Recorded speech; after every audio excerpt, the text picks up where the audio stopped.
ملت من ملت تاج بر سرم، ملت مشهور در بحر و برم. سربلند و فخرمندم من زی آن تاجیک من، تاجیکستان کشورم. این لحظه با یک شکرگزاری و یک افتخار بلند میتوان نام دو تن فرزند فرزانه ملت را ورد زبان آورد. این هم که باشد بهروز خواجه‌زاد و تیمور رحیموف هستند که توانستند با یک غیوری پرچم گلافشان تاجیکستان را در میان اینقدر دولت‌های ابرخورده به بالا ببرند و این لحظه ها باشد ما شب را، این شب زیبا را در اختیار انتظاری سپاریده. این هم باشد یک مکتب بسیار بلند تربیوی است که میتواند عقل و هوش فرزندان ما را در این جاده جلب نماید.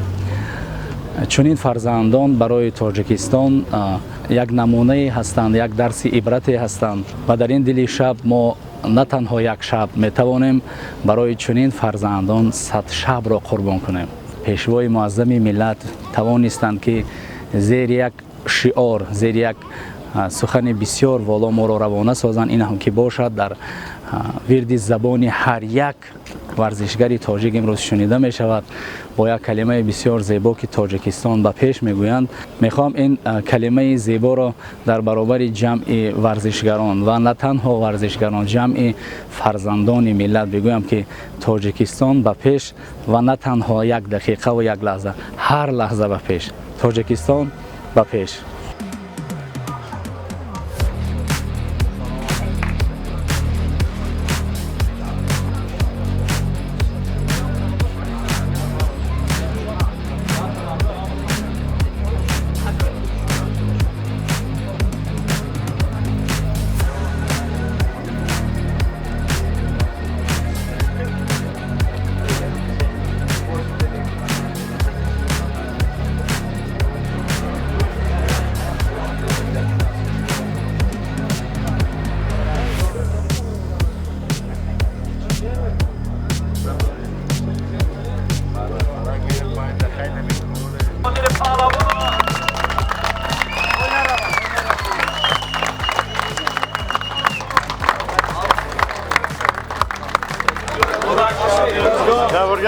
یک کپکوبه دیگه کنه نه.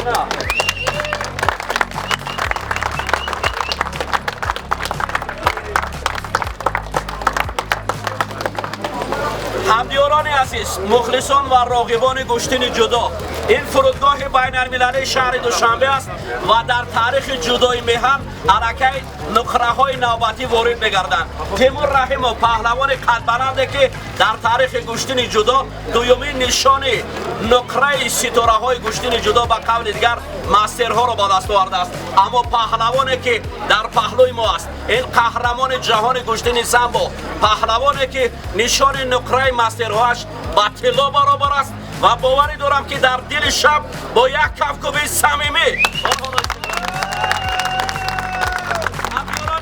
باید یادداشت کنیم که تیمور همچنین دیگر پهلوانان نامدار ما در یک جایگی منتخب کشور ما را در این مسابقات بانفوذ میان ستاره های گشتین جدا با راهبریت جوان فدراسیون گشتین جدا، مخصوصا من باید البته تاکید کنم که راهبر جوان فدراسیون جدا البته توانست که اسماعیل محمدظاهر آنها را سفربر نماید. آنها تاجیکستان را با صدای بلند و مثل قد تیمور یک بار دیگر معرفی کردند. با یک زبان در دلشان میگوییم تاجیکستان، تاجیکستان. به خاطر همه پهلوانان ما که اینجا با سرمربی بیا محمد عبدالرحمنوف هست، یا نزدیک بیاید خواجه‌زاده، بهروز و تیمور رحیموف در سیمای آنها پهلوانان کشور را با یک کپکوبه صمیمی استقبال می‌کنیم.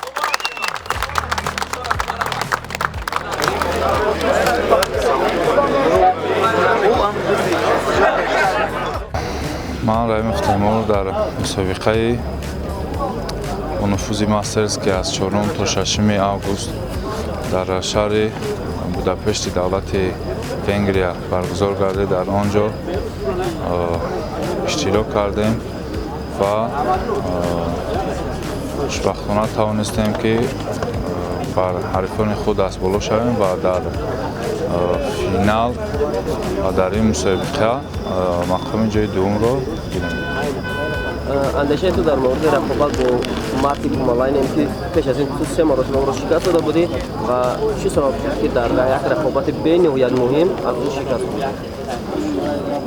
бале вақте роҳ ба сӯи финал дар даври аввал озод будем, дар даври дуюм яке аз ҳарифони пурсахт аз Голландия буд ва ҳарифи дар даври сеюм аз давлати Корея ва роҳ ба сӯи финал дар даври нимниҳоӣ яке аз беҳтарин варзишгарон ҷудокорони ҷопон буд ки чемпиони ҷаҳон аст бо хело озмоии дуру давом анҷом ёфт ва хушбахтона тавонистам ӯро мағлуб карда ба финал бароям ва дар даври финал ҳарифамро ман 3 маротиба мағлуб карда будам.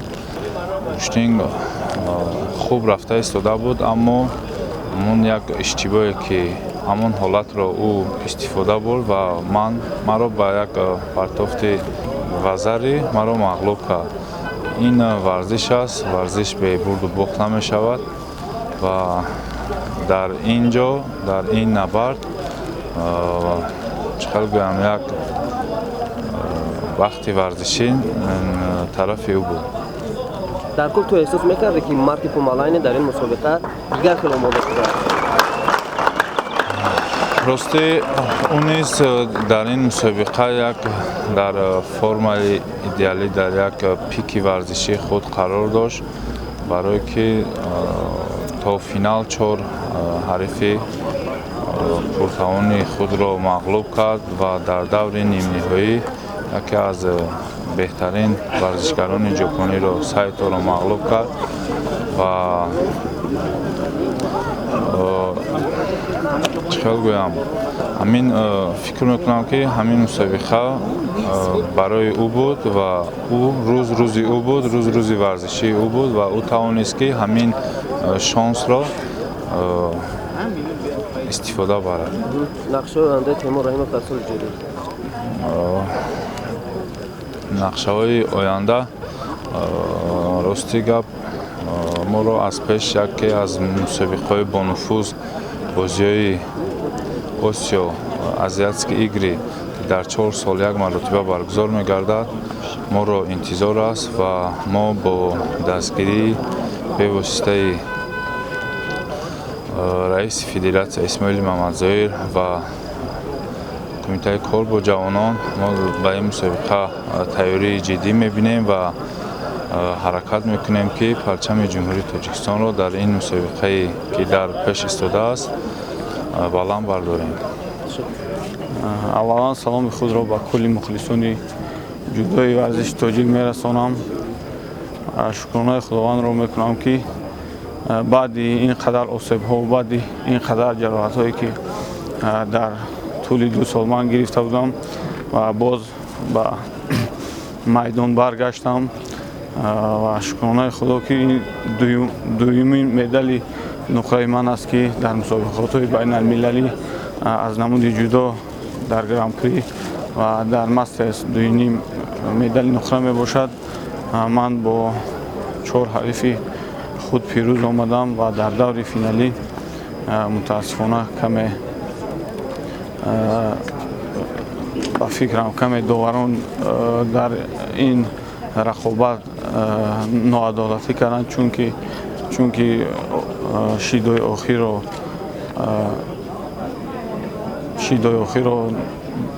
бе ҳичӣ доданд ва кӯшиш менамоем ки дар мусобиқотҳои оянд хуб тамринҳои худро гузаронем то он ки медалҳои тиллоро ба даст орем. эҳсос мешуд ки Беҳрӯзи Хоҷазода ба мастерси Венгрия умуман ба шакли дигар тайёр шудааст. дар мавриди тайёрии худат ва формаи варзиши Соичи Ҳашимото ки умуман аз худ ҳеҷ чизро нишон дода натавонист, вале вақти варзишӣ барои ӯ хандиду медали тиллоро ӯ гирифт. дар ҳақиқат мо бисёр як тамринҳои хеле хубе гузаронда будем. мо дар муғулистон шаҳри уланбатор зиёда аз як ҳафта машқҳои дастаҷамъона гузаронда будем ва баъди он ба шаҳри Иркутск сафарбар шудем. дар он ҷо зиёда аз 15 рӯз мо машқҳои дастаҷамъонаи худро гузарондем, ки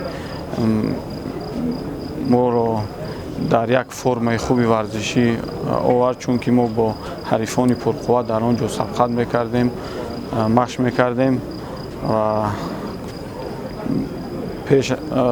баъдан моро боз мусобиқоти бозиҳои осиёгӣ интизор аст, ки мо кӯшиш менамоем дар машқҳои дастаҷамъона, ки дар давлати Ӯзбекистон шаҳри Тошкент баргузор мегардад ва дар давлати Озарбойҷон шаҳри Боку баргузор мегардад, дар он низ хуб иштирок кунем, то он ки дар бозиҳои осиёгӣ натиҷаи хуби варзишӣ ба даст орем. андешаи ту дар морди баромади тими миллии Тоҷикистон дар ҳамин мусобиқа, махсусан дар морди Комроншоҳи Устопириён? бале, мо акаи Комрон хеле хуб тайёр буд барои мусобиқа. ӯ низ бо мо дар машқҳои дастаҷамъона иштирок кард. ин варзиш аст, дар варзиш бурд аст, бохт аст. гоҳ мешавад ки мебурӣ, гоҳ мешавад боиметӣ, ҳичи гуфта намешавад. ин варзиш аст.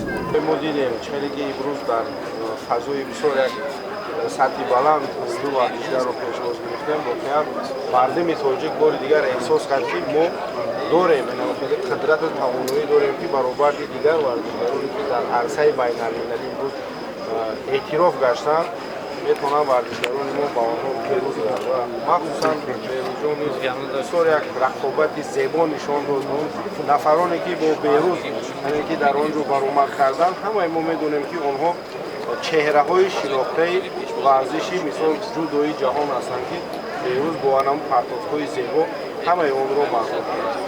бори дигар табрик мегӯям. сафар журналист сокини ноҳияи Лаш, ман дар дили шаб омадан як сабаби асосӣ ине ки ин хеле ки маълума ина дидем ҳама мо барои пешвозгирии ду чеҳраи намоёни варзиши тоҷик Беҳрӯзи Хоҷазода ва Тимур Раҳимов омадагем.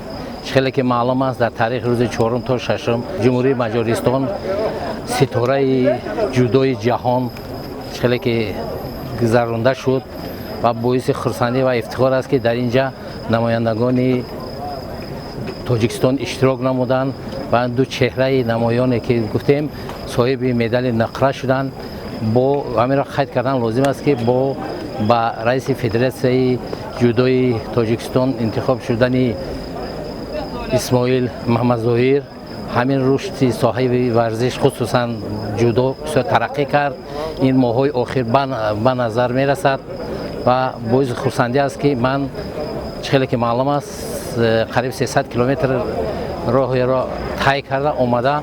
асосӣ мақсади ман ки ҳамин хел омада ҳамин паҳлавонон ду паҳлавони намоёни тоҷикро аз наздик табрикшон намоем. хеле ки маълум аст, ман чандин солҳо мешавад ки мухлиси ашадии Беҳрӯзи Хоҷазода мебошам. Беҳрӯзи Хоҷазода аввалин шахсе мебошад, ки баъди 42 сол ҷаҳонпаҳлавон Саидмуъмин Раимовро қаҳрамонии ҷаҳон шуданро такрор намуд. ва бо ин варзиш ҳамин хел аст, ки варзиш бе травм бе ягон намешавад, не ки баъди ин қашиҳо бо ба худаш ҷасорат пайдо карда, қувва пайдо карда ба ҳамин муваффақиятҳои калон ноил шуда истодааст. дар арафаи иди варзишгарон қарор дорем, ки дар ҳамин август иди варзишгарон мешавад. аз номи шахсан аз номи худам тамоми варзишгарони ҷумҳурии Тоҷикистонро бо иди касбияшон табрик муборакбод намуда. ҳаминро қайд кардан лозим аст, ки барои ҳамин варзишгарон дар арсаи ҷаҳонӣ байрақи Тоҷикистонро ҳамавақт баланд бардоранд ва иншоалло бо баланд мебардоранд.